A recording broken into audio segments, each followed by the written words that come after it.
Let's start off with just a little introduction. Just give me your name, give me a little something about yourself. My name Hosea. Shoot, I just, I'm just a regular person for real. I found God, that's all. Man, can you give me an exact moment or something, sometime you realized when you did find God? Woo! When I got sentenced, they sentenced me when I was 17. Nobody was in the courtroom at all. Like, I don't need no pastor, I don't need no dude on TV or nothing.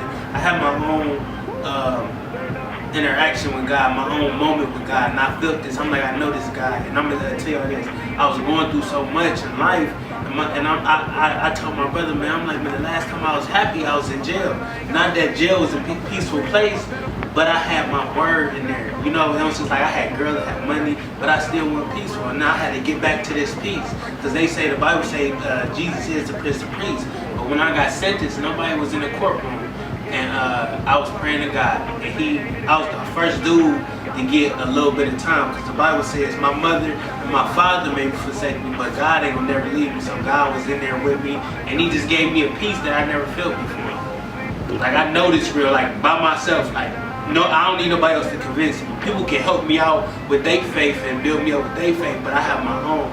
But like, I know this word is real. It was just like that moment of me just. Like I always say, you don't have to be in jail to be in jail, and like when I felt the presence of God in there, and just that sense of peace, because I knew I would have been crazy. I'm gonna tell you all this, I was in the county jail with Anthony Sowell. Remember him? Go ahead, emphasize that with who? Anthony Sowell. Anthony Sowell. And what did this man do? He killed a bunch of women, like a lot of women. He was a psycho killer, and I was in a hole down the hall from him. And when I was in the hole, it was just like this other dude was next to me, kept trying to kill himself. I wouldn't kill myself, but I understood. But it was just like, they got this dude at 17 down the hall from Anthony Sowell. I'm like, oh no, this is terrible. Like, I was never scared of nobody. I used to box and fight all the time. But just the lifestyle, it messed with you emotionally, mentally, and stuff like that. And I'm like, why am I not losing my mind? Because I'm not like that type of person, like I spaz out. And I'm like, why am I not losing my mind? And it wasn't because I was having love or getting letters, or none of that. It was because I had this Bible. I imagine yourself, you didn't always go to church your whole life. So what drove you to start going to church? When did that happen? Ooh, you ask no questions now. Yeah. Now look, my mother always raised us up in church, but we went left when I got 4 brothers, well 5 altogether. But I had 3 brothers in the house with my mother, and she raised us up in church, but it just never really worked. But while I was 16, life hit me. When you young, your mother is your guide. She will get you out of jail, your father will get you out of jail. So I called my mother, and she said she couldn't help me. And when I say I felt like a hopeless person, and I say I felt like the dude off of Get Out, when he fell in the hole. He was in a sunken place. Yeah, he got trapped. That's how I feel, and I'm like, man, that was a terrible feeling in my life. But this man came in there and told me about Jesus Christ.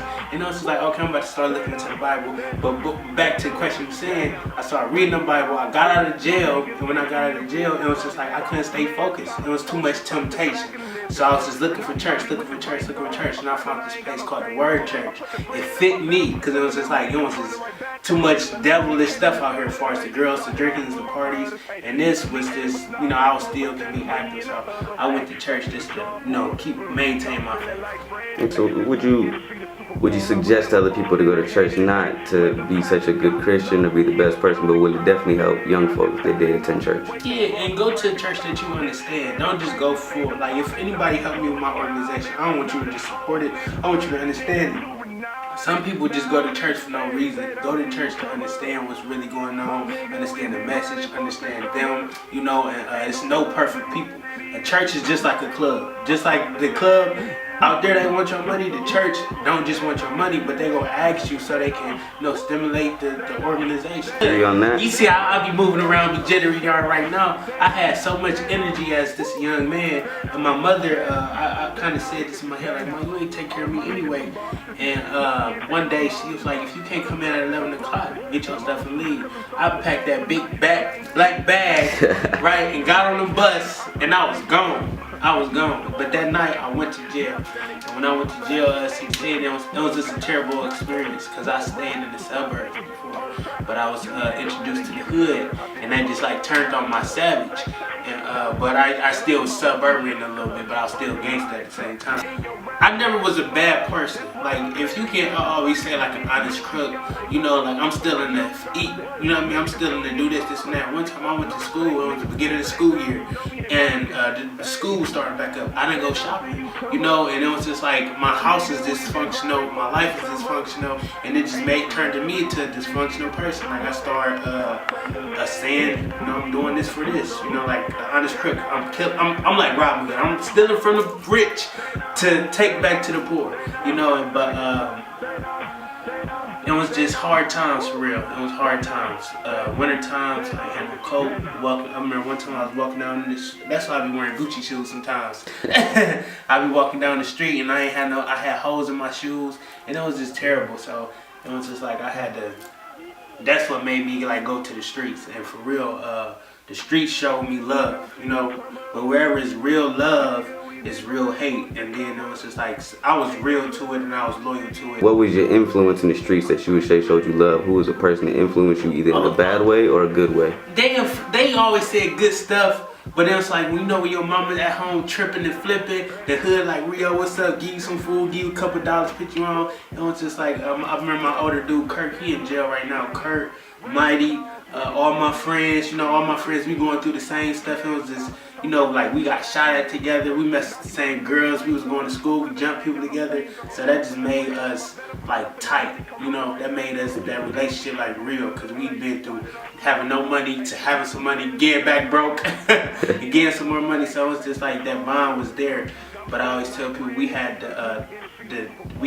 was loyal and committed. Alright, so you saying you got involved in the streets around 16. So getting into the streets, I know you said going to jail was a big part of it. Was there any other reason why you got out of the streets? Oh yeah, that's what I'm gonna say.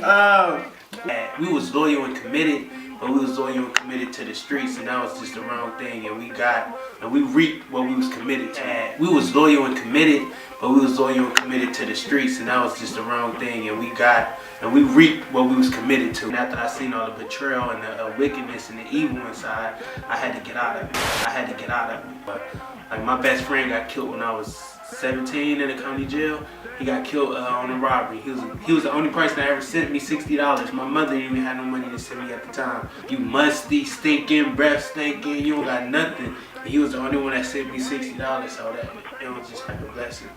You say he got killed on his robbery. Forgive me for asking if it does bother you or anything, but was it specifically to get you some money for you to help support? I know he probably would have broke bread if he would have been successful. If you ever read Proverbs, right? Read Proverbs. So you crack it. It's talking about hitting the lick, and it's talking about it'll cut your life short. And it's like when I read that before, because I was, you know what I mean, used to be a jack boy. I read it before. Then my friend got killed. This is like the Bible is prophesying our life. The Bible is prophesying our life. It's telling you if you do this, this gonna happen. If you do this, that's gonna happen. He would have broke bread. He was doing it just to survive. He didn't know no better. And you know, the guy had a camera system on his house, and he was walking in there. And I guess he killed dude. I guess. I mean, he got killed. He got shot 4 times in the stomach, and with the ski mask still on. So. If you had one last call to this man, would you have told him not to do it? Was there anything positive you would have said to him, or? Yeah, I definitely wish I could have said something, but you know, at the end of the day, and that's whatever we doing, me, you, our kids, our future kids, our wife, our girl, whoever, we all got a part that God don't even catch as a choice. So it's just like we can say what we gonna say, and I tell people, you know a person from what they say out their mouth and their actions. So I was just gonna try to just tell them the best way, like, man, that ain't the way to go. But it was just like the streets got them before I got it. The real people are either dead or in jail. The real people are either dead or in jail. Me, Alan Michael, man, I love you. And he definitely played his part in your life. He's a part of the positive thing going on in your life right now, so he's a big part of it. Yeah. As far as speaking about positivity, you have your own little organization. I'm very aware of it. I love what you're doing. Like I said, I've been to your shop. I did a couple videos for you already. The Jump organization, let's get into that. Let's explain that a little bit. it's just like making a different approach for Jesus Christ. You know, I think a lot of people that talk about God and talk about Jesus make him unattractive. So I read it. I'm like, this might pump me up. Sometimes I can't read at nighttime because I get up because I be so excited. You know, because it's good. It don't bring no conviction. Like it don't bring no spirit of make you feel bad about yourself. It make you identify your badness, but it's like, okay, I'm here for you.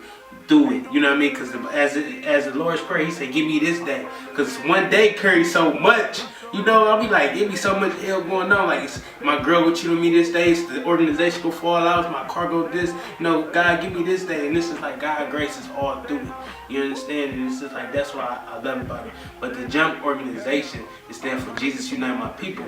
So it's just like making people understand it, letting people know that Jesus is wrong. You know, and just using, you know, setting a new culture for Jesus Christ, period, and going from there. Alright, earlier, man, I heard you mention that church is like a club. And I know club. if you in the streets, clubbing, man, it seems to be, it goes hand in hand. A lot of violence and stuff comes from it, but is there any specific reason why you stopped going to the club? What did it do to you? Woo! The club, hey, if you ever say you play this club, that stuff is real. It's just so much, like, I don't not, if that's what you're doing right now, that's what you're doing. But my reason, when I used to go to the club, I used to sell drugs, you know, and mess with women and drink. So it's just like, it ain't a good environment, because it's like people beefing up there. I got shot at close before from in the middle of a shootout. As you know, we young. When you leave the club, you run into your car. You run into that car, and that just, it's not safe. So it's just like, you gotta watch out for all that. Women in there for the wrong motives, dudes hating, and this is like, you don't want to go to the devil's playground, you know, because I was in there selling the devil's grass. You understand? So it's just like, I had to stop. And then plus just the women, alcohol mess with your decision making. You know, I almost had a baby from just drinking so much, you know, like with this girl I didn't love. So it's just like, you got to be sober-minded and be filled up with the, you know, the Holy Spirit. So I'm gonna go to clubs because I have not too much fun, but I get too wild. So I just leave it alone. That's honest. I mean, it's fun here and there is not too bad. Would you say it's not too bad here and there, or? It don't, like, I don't go out. I ain't saying don't go out. Just don't, like, I don't, if y'all know my context, I was ratchet, so I was going to like the after hours, the wrong spot. So this is the main thing I'm saying. Everything you do it in moderation. If it's gonna mess you up, if it's not good for you, the clubs ain't good for me. You know what I mean? I'm speaking for me. If it's gonna mess you up, it's gonna make you feel bad, don't go. Because one time I spent too much money. I was laying with this girl again I didn't like. I almost caught a DUI. It just wasn't good for me at that time. I had to turn all the way down just so I could turn up for God. But I went back to the club recently. And it's just with my scene no more. You know, like, if you young, you might gotta get out your system. But I'm just saying, like, far as me, like, I went too hard. No, going hard. I ain't talking about nobody else. I'm talking about me. Just like how you said, I had to stop because it was like, you acting like a little drunk out here. And then one time I woke up in the car, I'm like, oh, I need to slow down. You know, and you gotta be real with yourself. Like, I gotta slow this down. So, you know, I just thinking too much of anything is bad for you. I asked you if you're going back having fun, is that a problem? But I realized certain things would draw you back to your old life. Temptation would draw you back really quick. Has there ever been a time when you were drawn back to your old life and went back to your old ways? Yeah, when I first got saved, I was in and out. I would keep it real with you. Like, I was messing with girls, still going to church, because it's like, you gotta think, drinking, you want to stop in your mind, but your body don't want to stop. Your body's acclimated to having sex.